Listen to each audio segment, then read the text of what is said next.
the massage technician, bringing you life, love, and liberation.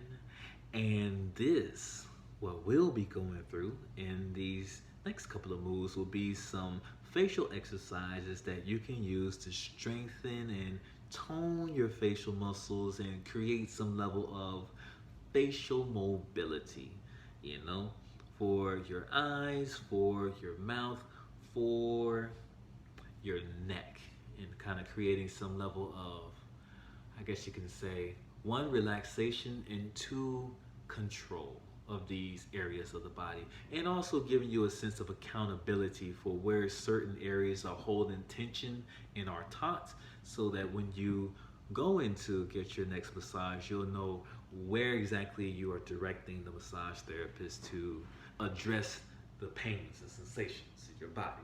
So, to begin, we're going to start this off with some eye exercises. This first exercise is going to sound a little strange. It's more about control of eye movements than it is anything. And not some, it is building strength because control itself is strength. However, it's more in line with just noticing how these movements of our eyes are that are so subconscious in some ways, such as blinking. We don't naturally notice that we blink.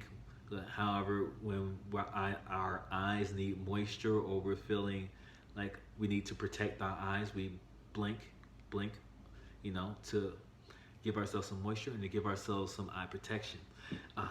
And in some ways, noticing how we use our eyes will give us a greater sense of control over our expressions and how we are signaling to people that we're saying this, that, or the third, right? So this first exercise we have is what I like to call the slow blink. And this exercise is meant to, again, give you a sense of control of how your eyes are moving and how you can control their movements. And again, noticing when these subconscious movements are coming about, or why or how they're coming about within our face. So this move, which is difficult for me to do as well, what we're going to do is simply relax our eyes as much as we can. I'm going to stare down like this and keeping the tension out of our forehead as much as we can. And we're simply going to close our eyes and touch our eyelids to each other. Not going to blink hard or anything like that to kind of create that little tension. We're just gently touching eyelid to eyelid. And then we're just going to open it up as slowly and as controlled and consistently as we possibly can. Keeping a solid, seamless motion to touch and solid, seamless motion to open. Okay? So I will do this 3 times so y'all can see what I'm talking about. Okay? So from my eye open position, we'll go down,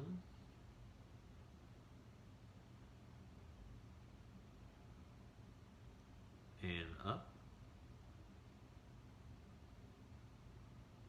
1. And you can notice that I'm also kind of reacting in my blinking, and go down.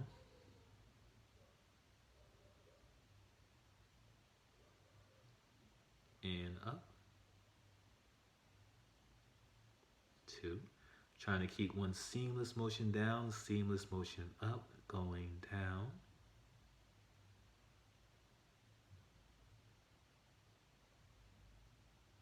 And up.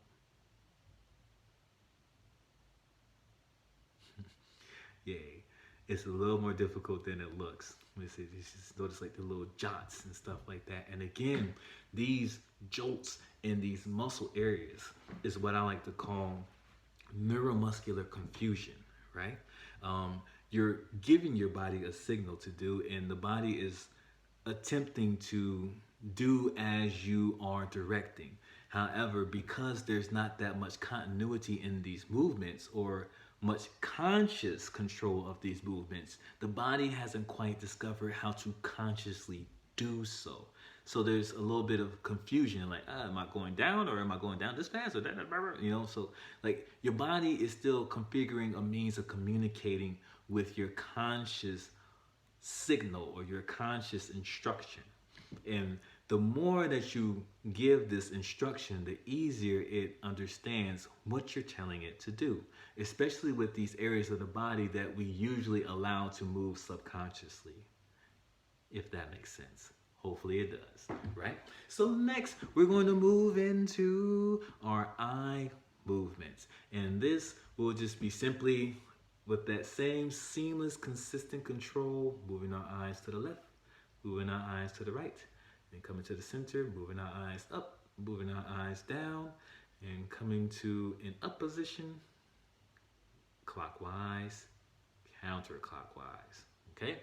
So I would just do 3 of these just so y'all get the sense of what they look like. And I'll do this with my eyes open. You can do this with your eyes closed. It gives you a different sensation and, allows you to like feel the movement a little more than being distracted by what you see. Sometimes you want to turn your eyes real quick because you have your eye on something and it's catching you and it's attractive. However, when your eyes are closed, you can only see blackness. So, it gives you a greater sense of smoothness when your eyes are closed. And you have to generate a little more focus and concentration when your eyes are open. I'm going to do so open just so y'all can see it as an instructional demonstration. Okay? So left to right. So moving left. Moving right. And again, we want to do these movements without moving any part of our body, just our eyes. This is an isometric exercise. Moving left. Moving right. If you want to take notice of when the move of the eyes are jolting past certain areas, because this is where the neuromuscular confusion is. Going left and going right. Okay, now we're going up and down, moving up, moving down, moving up. See, my eyes just jump straight to the center. And moving down, moving up. That was really smooth. And moving down. That was also very smooth. Okay, now going up to the top, counterclockwise circles and going around.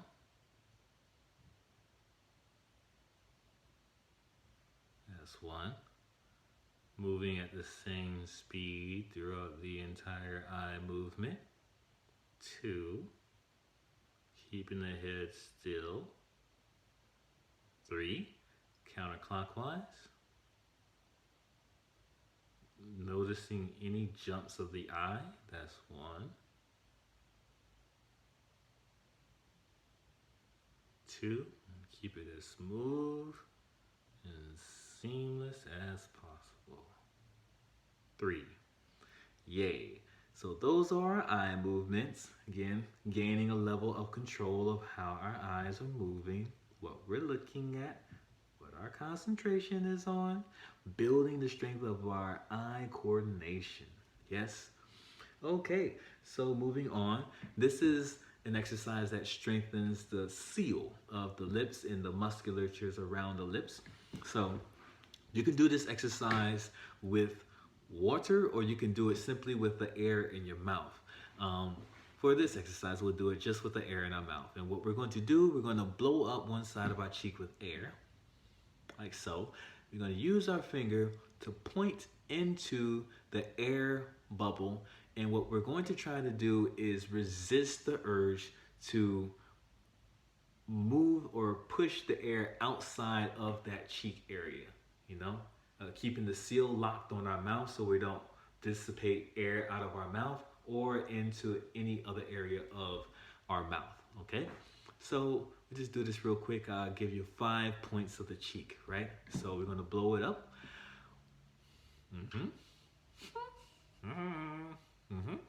Mm-hmm. Mm-hmm. Mm-hmm. Hmm. Hmm.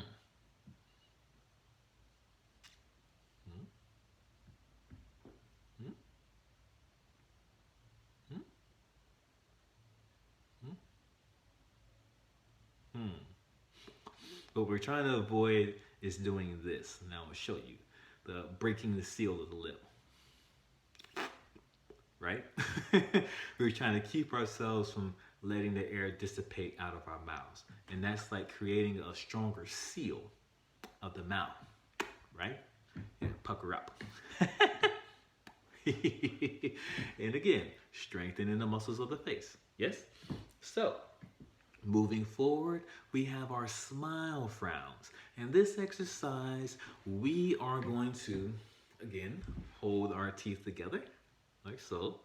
And we're going to give ourselves the best Kool-Aid smile that we can make as big as we possibly can, right? You're seeing it in our eyes. Just as big as we can. And from this position of this high smile, we're going to move our mouth directly into a frown, right?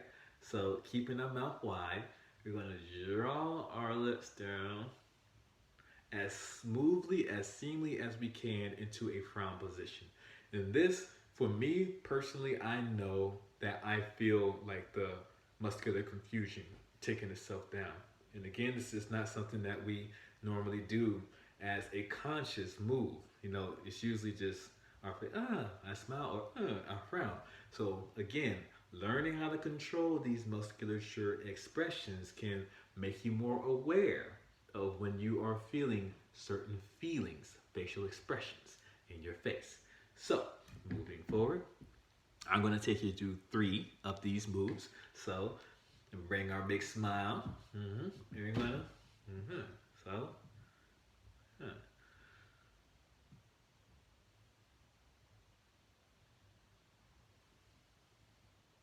Mm-hmm.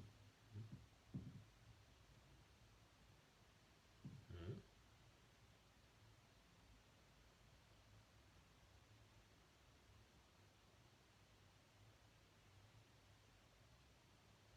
Mm-hmm.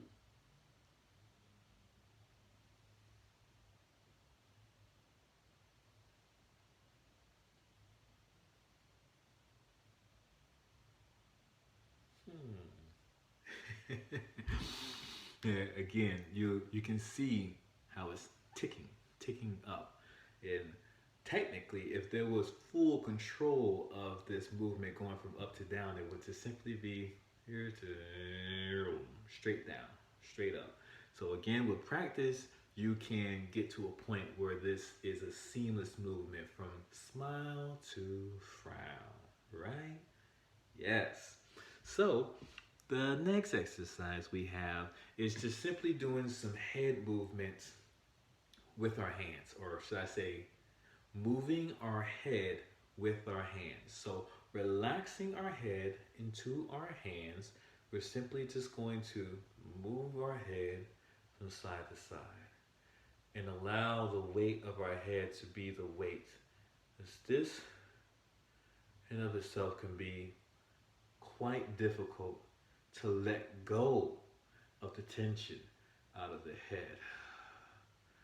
So you definitely have to control your sense of breath and just allow your head to be a paperweight. And we're just moving the head with our hands. So you're gonna push our head forward, go down this way, and lift our head with our hands like so, and push it forward and back, allowing our head to let go and forward.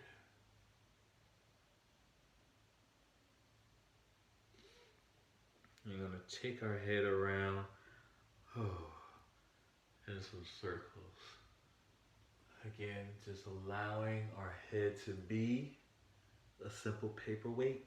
Take all the tension out of our neck and allow our hands to do all the moving of our head.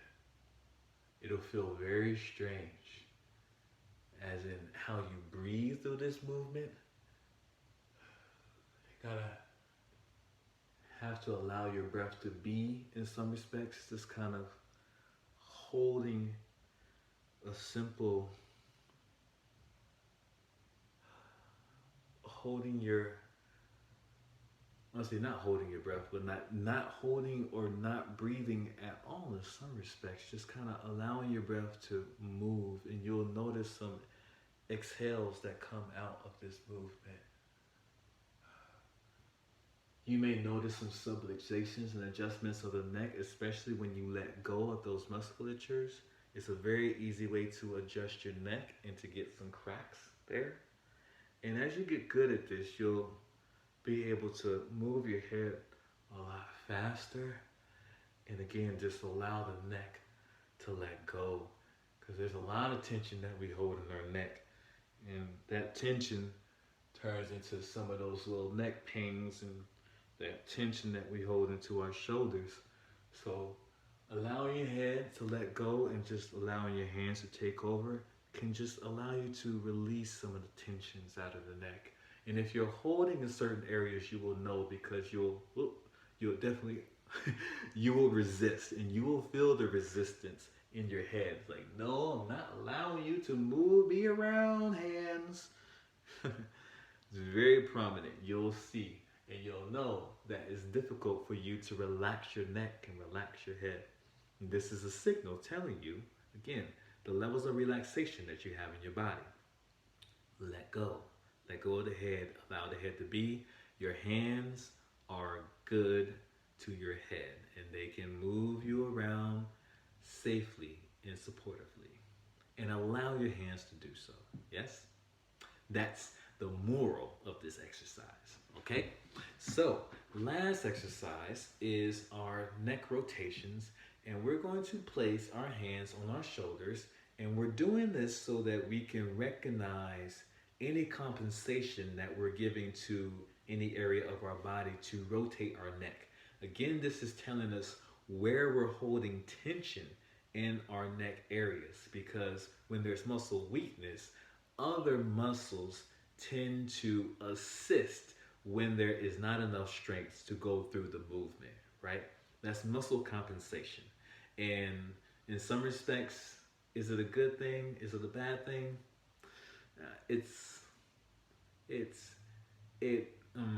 It creates a sense of dependency on other muscles that do not need to be a part of the movement.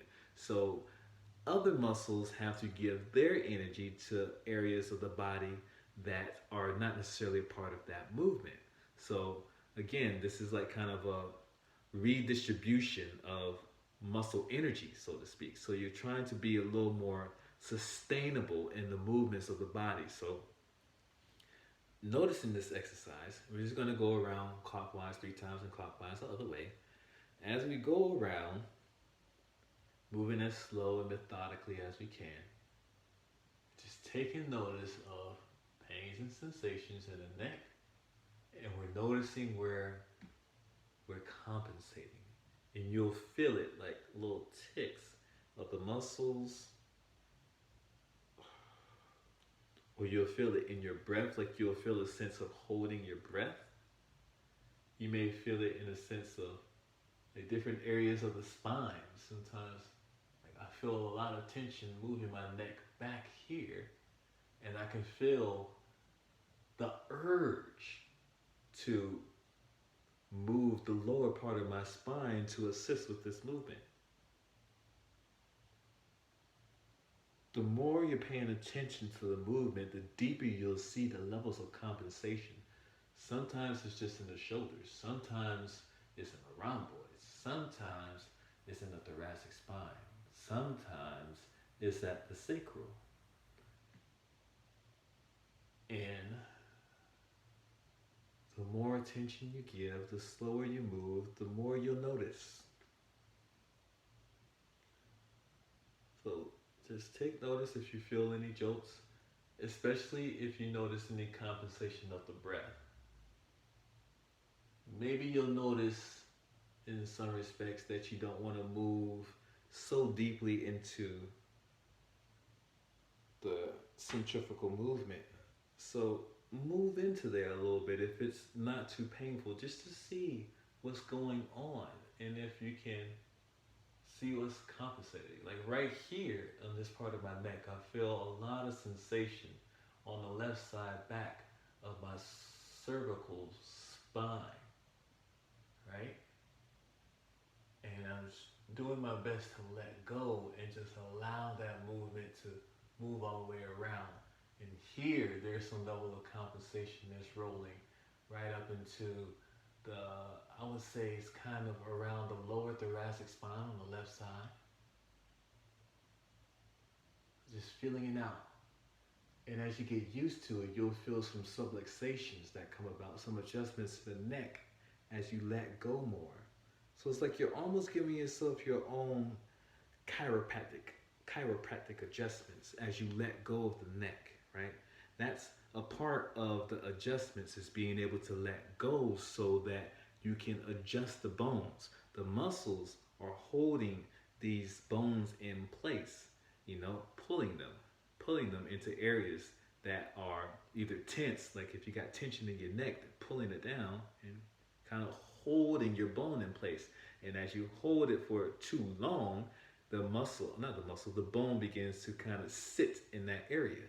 And what you want to do is realign so that it's straight up, straight down, and aligned on the spine. To keep the neck as upright as it possibly can be. It feels relaxed at the same time. Like there's this level of, there's I would say a calm level of tension to hold the neck in place. That's what you want. You don't want it to feel as if there's like a tug on any area of the body. You want it to feel level, like it's structurally standing still. Yes? That is good posture. Either way, so I was just taking you through a couple of those exercises so you can get a sense of how to relax some of the body in your muscle exercises and how to strengthen some areas of the body that move subconsciously. So we have more of an awareness of how they are moving us and what they are saying as we move them. If we're more aware, we can see when we are using some of these subconscious movements. And if they are working for us, then keep them. If they're not, then we can learn to train ourselves out of these subconscious movements that are either possibly causing us harm or causing some type of expression that does not meet what we are intending to communicate. Yes? So that ends it for this exercise routine. I thank y'all for listening, and please let me know if these exercises are working for you. You can contact me by email at coryjh.cmt@gmail.com. To say that again, spell it out, is COREYJH.CMT@gmail.com. And let me know your comments, or you can comment on the video below. Let me know how these exercises are working for you. Let me know if they're not. Maybe we can make some adjustments so that they work for you in a better way. Yes? So, thank you all for listening, and I bid you farewell.